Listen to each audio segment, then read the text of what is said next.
Zéro limite. Vérité intégrale, humour total. Le podcast de développement personnel comme vous ne l'avez jamais vu.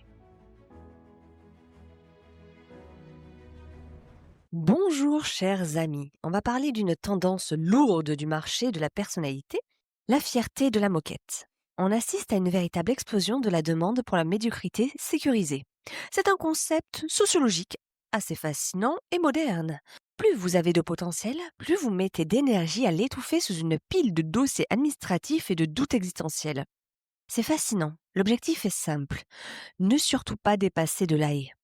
Car, comme chacun sait, le jardinier coupe ce qui dépasse. Le conformisme est devenu la nouvelle religion d'État. On traite l'ambition comme une maladie honteuse, une sorte d'herpès social qu'il faudrait cacher derrière des phares du type « je ne veux pas écraser les autres » ou « je reste humble ». C'est brillant. Non mais franchement, on préfère se transformer en lampe de chevet défectueuse plutôt que d'assumer d'être un phare, de peur que les bateaux ne viennent nous demander la route. Étrange, n'est-ce pas? C'est le triomphe de la discrétion sépulcrale. On s'enterre vivant dans l'anonymat pour être certain que personne ne viendra nous reprocher d'avoir réussi là où les autres ont eu la flemme d'essayer. Voyez un peu ce comportement qu'on adopte quand la lumière s'approche de nous. Quelqu'un arrive et vous lance « Dis donc, tu as assuré sur ce projet, c'est du génie !» Normalement, on répond quoi? « Merci !» Mais non! Là, le réflexe d'autodestruction. Et oh, tu sais, c'est un coup de chance. Et puis, j'étais bien aidée. Et puis, regarde ma coiffure, c'est n'importe quoi aujourd'hui. On va se boire un café? On prend le compliment, on le jette par terre, on saute dessus pour être sûr qu'il est mort, et on s'excuse qu'il soit tout écrasé. On a une trouille bleue que les gens s'aperçoivent qu'on est réellement doué. Parce que si on est doué, ça veut dire qu'on n'a plus d'excuses pour échouer la prochaine fois. Alors, on joue la comédie de la petite chose fragile. On bafouille, on baisse les yeux, on fait semblant de ne pas avoir entendu. On préfère passer pour quelqu'un de distrait ou de maladroit plutôt que d'assumer la responsabilité d'être la personne la plus brillante de la pièce. C'est une fatigue de chaque instant de devoir masquer son propre talent comme si c'était un crime de lèse-majesté contre la normalité. C'est ce que j'appelle le style de la pénombre confortable. Je vais vous illustrer ça, vous allez vite comprendre. On s'installe souvent dans ce petit coin-là, de la promesse non tenue. On est le gars ou la fille qui pourrait, mais qui ne fait pas. C'est tellement plus douillet d'être une légende urbaine de son propre bureau.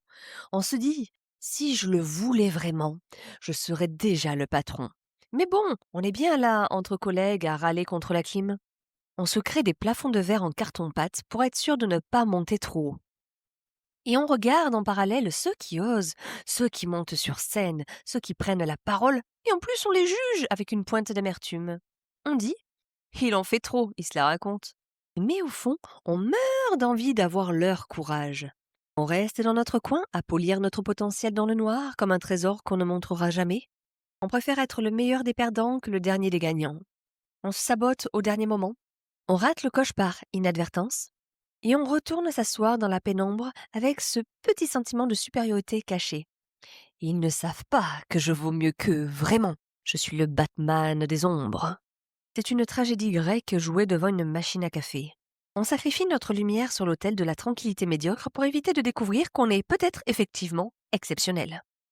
Je vais vous dire ce qui se cache réellement derrière votre peur de briller. C'est une peur viscérale de la responsabilité. Briller, ce n'est pas une question d'ego ou de narcissisme, contrairement à ce que vous vous racontez pour rester petit. Briller, c'est devenir une cible. C'est accepter que le monde ait des attentes envers vous. Tant que vous restez dans l'ombre, personne ne peut rien vous demander. Vous êtes le client privilégié de votre propre lâcheté. Votre prétendue humilité n'est qu'un bouclier de protection pour ne pas avoir à assumer la puissance qui vous traverse. En tant que mentor, je vous le dis, je vois des gens qui passent leur vie à s'excuser d'être là, s'excuser d'exister. Vous croyez protéger les autres en ne les éblouissant pas, mais la vérité, c'est que vous les privez d'une autorisation à être eux-mêmes. Votre lumière n'est pas à vous, elle est ce que vous devez au monde.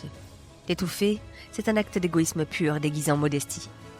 Vous avez peur du succès parce que le succès demande de la discipline, de la droiture et une intégrité totale. Dans l'ombre, on peut tricher, on peut être médiocre, on peut être flou. Dans la lumière, chaque faille est visible. Et c'est précisément ce que vous fuyez. La fin du mensonge sur votre propre capacité. Le conseil zéro limite. Arrêtez de demander pardon pour votre intelligence, pour votre talent, pour votre vision. La prochaine fois que vous sentirez cette impulsion de vous rapetisser pour ne pas déranger, faites exactement l'inverse. Prenez plus de place. Prenez votre place. Parlez plus fort. Assumez ce génie que vous cachiez honteusement. La peur de briller est une insulte à votre nature humaine. On n'allume pas une lampe pour la mettre sous un seau. Retirez le seau. Assumez l'inconfort d'être vu et laissez les autres gérer leur propre éblouissement. Votre job n'est pas de gérer le confort visuel de votre entourage. Votre job est d'incarner votre plein potentiel. Maintenant, sortez de la pénombre et assumez le coût de votre grandeur.